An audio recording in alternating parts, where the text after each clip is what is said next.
Hello there, it is great to have you on another episode of Business Digest. My name is Diana Iriza, and as always, we keep you on the loop of what's happening in the business world here in the country and also in the East African region. Stay tuned for what we have on this episode.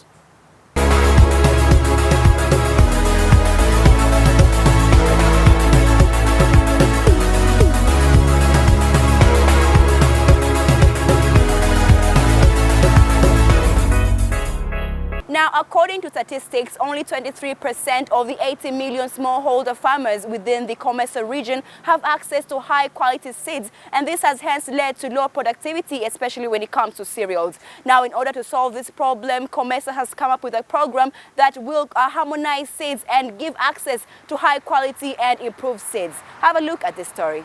The lack of quality and improved seeds in the common market for Eastern and Southern Africa countries has significantly contributed to food insecurity and poverty in the region. In Rwanda, farmers praise the good yields from the hybrid seeds but decry the high cost of obtaining them. According to statistics, only 23% of the 80 million smallholder farmers in the COMESA region have access to improved seeds, leading to low productivity, especially on cereals like maize, sorghum, and pearl millet. To curb this problem, COMESA developed a seed harmonization program that would increase access to quality and improved seeds and alleviate food insecurity in the region.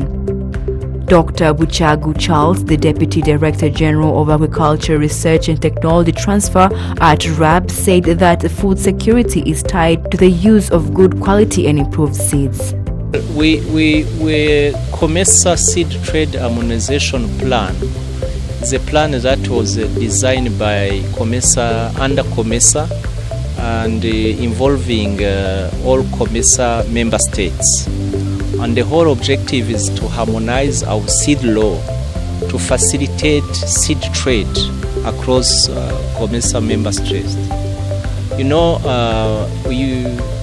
our seed law, our respective seed law, did not have provision to ease importation of seed, foreign seed from any neighboring countries to be used in this country. So it required a long process of testing the seed, registering seed, and in the seed release committees under different member states.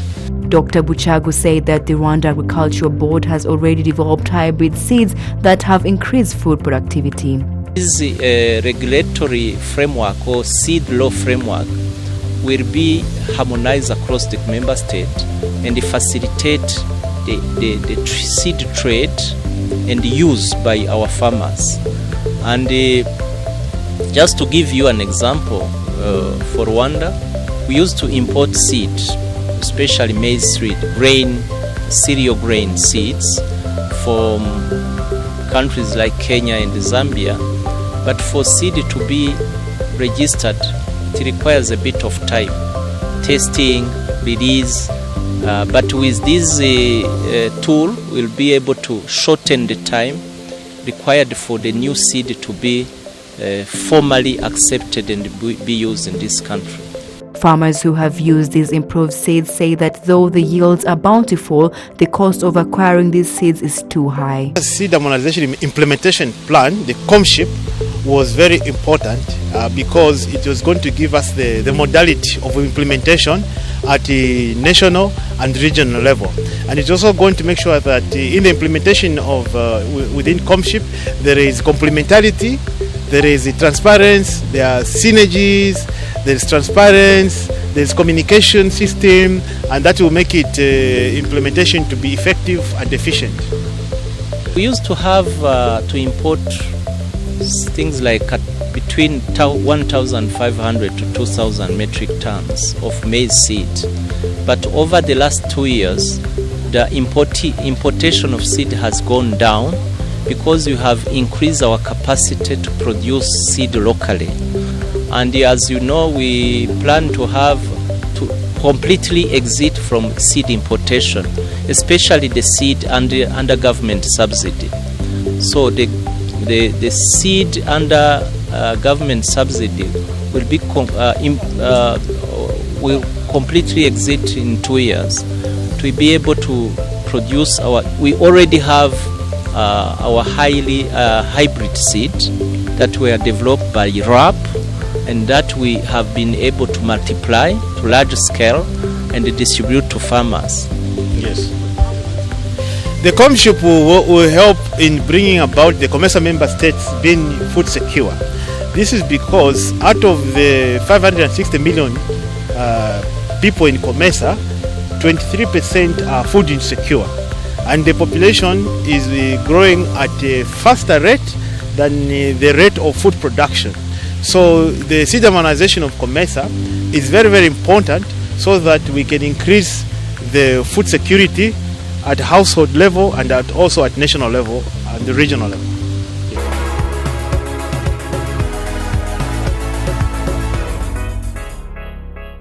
A cross-section of women testify that being audacious enough to surpass the beliefs of those who say they can't achieve success gave them motivation to work and develop themselves. Plus, the apprenticeship they are given helps them improve their work. So the training that we're here in Rwanda for today is a collaboration between the African Capacity Building Foundation and the Arab Bank for Development, Economic Development in Africa, BADEA.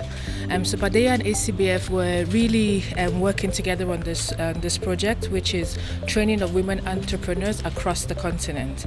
So this training is cutting across 6 countries, which includes Rwanda, Malawi, Liberia, Mali, Congo, and Chad.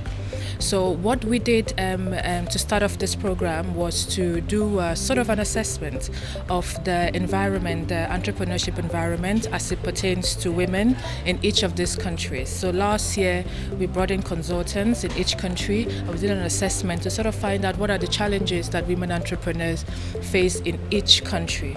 And we found out that there are some similarities, but there are specific challenges in each country. We also focus on challenges that are specific to skills building and training.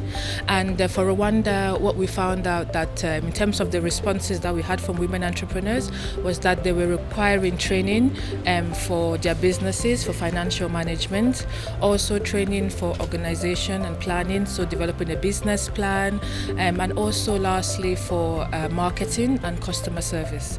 So based on that assessment, that's where we sat down and then developed this initiative to come and deliver a training for women entrepreneurs in the country.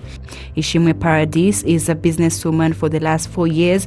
She invented the work of making different objects from wood. She started with 2 employees and now she has 28. Her and her colleagues say that them being courageous enough to pursue business has improved their livelihoods. I started when I was pregnant, getting ready for my baby. Later, I looked for a handyman to help. That's how I started. After my pregnancy, I decided to work professionally because people loved it.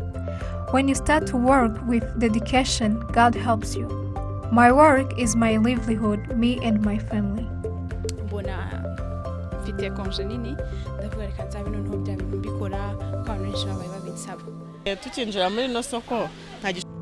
I sell fruits. When I first started, I didn't have enough capital, but now I have improved. I sell more than before. I was a stay-at-home wife waiting to be fed, but now I provide for my family too. The international organization ActionAid is among the ones that provide more knowledge to women who invent jobs for themselves with the intention of improving what they do. In these 3 days, training will be given to 20 women who believe they can use the knowledge to succeed in their businesses. Based on that assessment, that's where we sat down and then developed this initiative to come and deliver a training for women entrepreneurs in the country. And for this phase, which is more of a pilot phase in Rwanda, we are choosing to train 40 women entrepreneurs that have been selected based on a couple of criteria. And out of the 40 women, what we've actually also decided to do was to have 20 women coming from outside Kigali and 20 women from the capital city. So we have a bit of a group that is very representative of the country itself. And also in terms of the formatting, we split the groups into groups of 20. So we have 20 women for one session, running from Monday to Wednesday, and another 20 women running from Thursday to Saturday. And the reason for that is because outside the lecture part of the training, we want the women to have one-on-one coaching and mentoring sessions with the facilitators. And to be able to do that, it's best to have the training in very small groups. And the reason is we want to be able to address the particular issue, the specific issues that the women have in their specific businesses. So in addition to the training in the domains that I mentioned previously, we also want to be able to address the specific issues that they have in their businesses. Yeah. Them understand that they can succeed in businesses, but there are many obstacles that hinder their progress. Big number of women who create their jobs to small businesses. The government of Rwanda continues to put more effort in helping them grow in their businesses. The number of women who have access to financial services has increased from 36.1 in 2012 to 63 currently. For this training, what we plan to do going forward is to be able to, like I said, if we have a mentoring session for each woman and their business, and let's say, for example, one woman says her issue is to be able to develop a business plan, for example. So we sit her down and then we go through the process and the templates and what to put into a business plan. The idea is that we want to come back at some point in the future and then engage that woman again, maybe in the next 3 months, in the next 6 months, in the next year, to say, okay, we helped you to develop a business plan. How have you gone forward with that? Because in terms of the assessment, these are the issues that you said you have. So we've come in and we've solved the issue. So you need to be able to tell us in the future how you've taken it forward. So for us, it's not just the training and we train and we go, but we intend to come back and to come and see how that has helped you. And also in looking at that, we're also looking at what are the other areas that you need us to come in and support you in. So that's sort of the vision for the training. That's how we hope that the women are able to use the training going forward. Yeah. Yeah, thank you.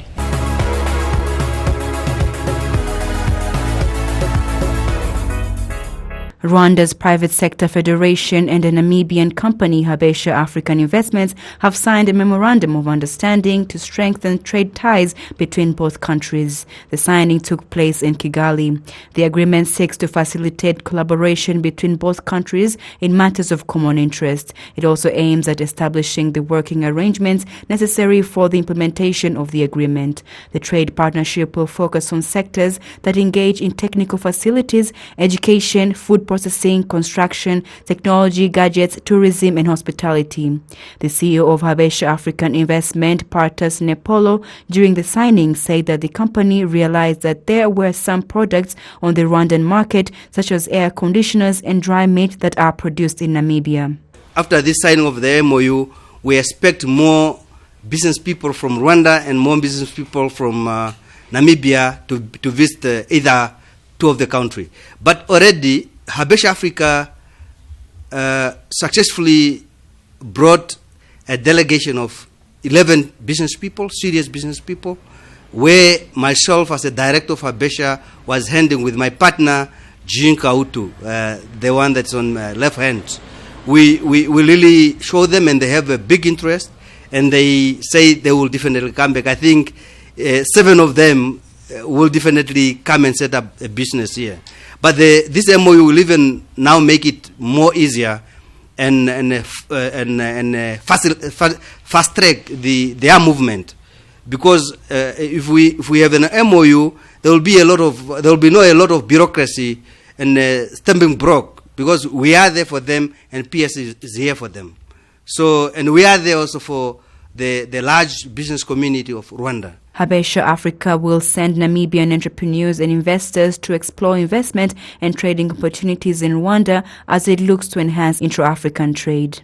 The company, with operations in Kigali and Windhoek, already has 11 Namibian entrepreneurs to engage their Rwandan counterparts for business and investment opportunities. On that note, we would encourage Rwanda to open up a link to Namibia, so that they can also open that market for Rwandan businesses as well as Namibian businesses, because there's so many tourists that visit Namibia, they can always pass through Rwanda and continue to Namibia. So it will help inter-Africa trade. That is the main objective why we had to work with Habesha Africa. Question of saying what's the value of the MOU? The value of this MOU cannot be measured with any money because it's more than money. Because it can make a lot of business to make trillionaires and billionaires and millionaires. Because we are the facilitator of trade. We are creating an able environment for our business people, for both two countries. That's why if I give the measurements, I might lie. I say it's a trillion signature that we signed today. It's from going out, coming to Namibia and see what we do and what we have, and maybe what they don't have, they can learn. I think it's going to be mutual benefit. So we also learn from Rwanda, vice versa. I think the benefit is unlimited, the way I see it. So there's no limitations. Because this will really empower also a lot of local farmers, because we will buy cattle. The area where we want to put our factory, there are a lot of farmers around there. So we take it there because it's where our raw material is, which is cattle. So I think next year June is our timeline.